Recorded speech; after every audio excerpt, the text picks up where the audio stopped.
This Texas teen outsmarted racers with a $60 turbo setup that destroyed big blocks. It is 1974 at a drag strip somewhere in Texas.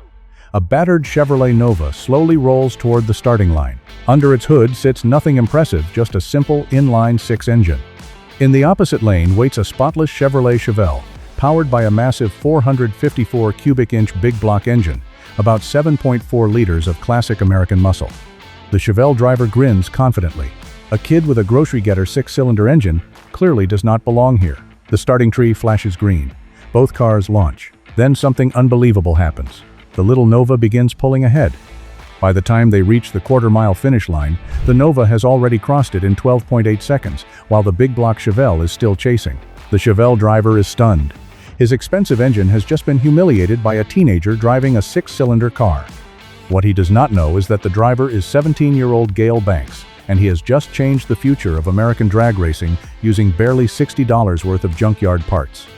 This is the story of how a broke teenager outsmarted the entire racing establishment, proved that forced induction could allow small engines to defeat massive ones, and accidentally created a multi-million-dollar performance empire simply because he could not afford a V8. To understand how incredible Banks's achievement was, we need to look at Texas in the mid-1970s. Back then, the rule of drag racing was simple and brutal. Engine displacement ruled everything. If you wanted to go faster, you needed a bigger engine. The formula seemed obvious. More cubic inches meant more power, and more power meant quicker times. A 350 cubic inch small block V8 was considered entry-level. Serious racers used engines like 427, 454, or even monstrous 500 cubic inch builds. Bigger engines meant faster cars. That was just physics, or so everyone believed. Banks's engine was a 250 cubic inch inline-six. Compared with the big V8s, it was almost a joke. This was the same engine Chevrolet installed in basic trucks and everyday commuter cars. From the factory, it produced only 105 horsepower. Even a modern compact car makes more power than that. Racers mocked these engines and nicknamed them stove bolts, meaning they were only useful for transportation. With traditional hot rod tricks headers, camshaft upgrades, and carburetor work, you might push the engine to 150 horsepower, maybe 160 if everything went perfectly. That was still pathetic, compared with a 454 big block, producing around 450 horsepower. But Gale Banks had one advantage. He was broke, completely broke. He could not afford a V8 swap. Sometimes he barely had enough money for gasoline. But Banks had been reading European racing magazines that talked about a technology American racers rarely used: turbochargers. In Formula One racing and endurance racing, turbocharged engines were beginning to dominate. The idea fascinated him. A turbocharger forces extra air into an engine. More air allows more fuel to burn, and more fuel creates more power. In theory, a turbo could nearly double an engine's power output. The problem was cost. Turbocharger kits available in America at the time cost thousands of dollars. One popular system sold for nearly $2,800, which was more than Banks's entire car was worth. Used aircraft turbochargers cost anywhere from $400 to $600. Banks had $60 to his name. So he did what only a desperate and curious teenager would do. He went to a heavy equipment junkyard. Among broken bulldozers and old diesel trucks, he discovered a massive Garrett turbocharger from an industrial diesel engine. The junkyard owner thought he was crazy. "What are you planning to do with that?" the man asked. Banks simply replied, "Make my 6 run like an 8. The owner laughed and sold it to him for $40. The turbocharger was only the beginning. Banks still had to figure out how to install it. Real turbo kits include precisely engineered exhaust manifolds, intake piping, oil lines, wastegates, and boost controllers. Banks had none of that, so he built everything himself. Using scrap steel from the junkyard, he fabricated his own exhaust manifold. 6 pipes merged into a single collector, feeding the turbocharger. For intake piping, he bought cheap aluminum ducting normally used for air conditioning systems. There was no intercooler, no blow-off valve, no electronic controls, just raw turbo boost forcing air into the engine. The oil system was equally crude.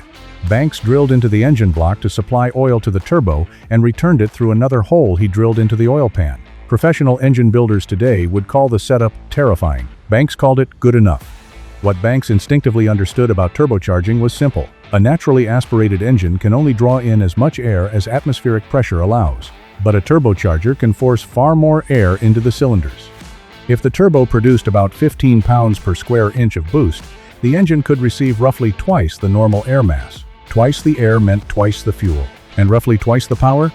Banks's turbocharger was actually capable of supporting as much as 800 horsepower, far more than his engine could use. But even modest boost would transform the little six-cylinder. The first test run nearly ended in disaster.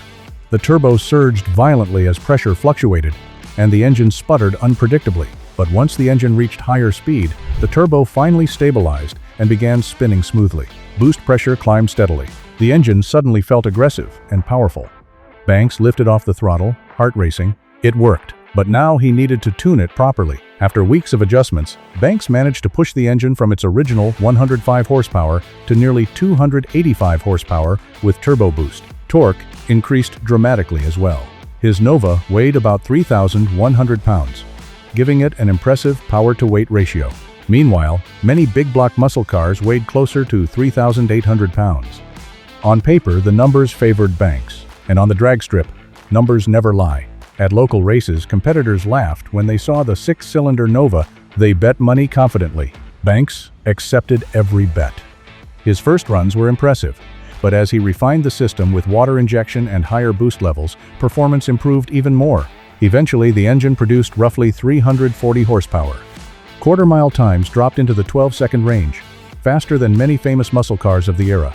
A Corvette from that time often ran mid-14-second passes. Banks' Junkyard Turbo Nova was beating them easily. Word spread rapidly. Racers inspected the car, convinced some trick must be hidden under the hood. But all they found was a turbocharger from a junkyard, held together with homemade parts. The implications were enormous. If a teenager could make a six-cylinder engine this fast with scrap parts, what could professionals accomplish with proper equipment? Banks eventually took the idea further by experimenting with mechanical fuel injection and higher boost levels. With about 18 pounds per square inch of boost, the engine eventually produced around 410 horsepower. That was nearly 3 times the factory output. His quarter-mile time improved to about 12.3 seconds at over 100 miles per hour.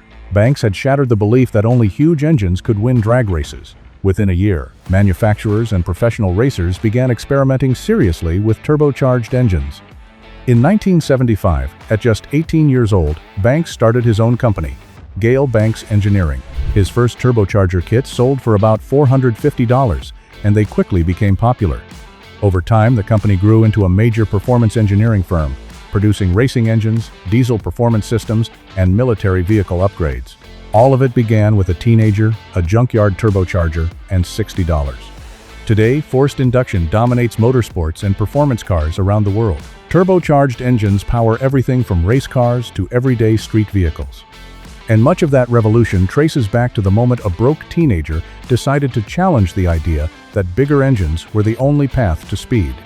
Sometimes the greatest innovations begin with nothing more than curiosity, determination, and the refusal to accept limits.